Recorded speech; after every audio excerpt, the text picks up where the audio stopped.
بما ان النهارده الجمعة كده وحبيت ان انا اكل حوادق من فسيخ ورنجة وسردين، وعرفت ان النصر فتح تاني في قوسنا، فقلت هجربه وهقول لكم على تجربتي بكل صراحة. لقيت عندهم ام الخلول، ناس كتير بتبقى بتدور عليها ومش لاقياها، هتلاقوها موجودة عندهم. كمان عندهم الفسيخ الوسط، الحجم الحباية كان تقريبا داخل على النص كيلو وفي اقل. الطعم بتاعه كان لا حادق قوي ولا دلع قوي للناس اللي بتحب الحاجة وسط.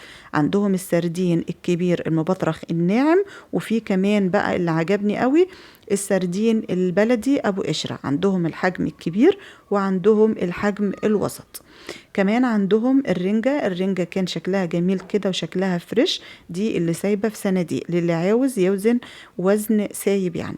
في كمان عندهم الرنجة المغلفة لو عايزة تنتقلي بيها من مكان لمكان. في بقى المعلبات عندهم كان الكافيار اللي هي البطارخ، شكلها كان جميل جدا. وعندهم الانشوجة للناس اللي بتحب الحاجة الحادقة زيادة شوية، ودي كانت المعلبات بتاعتهم.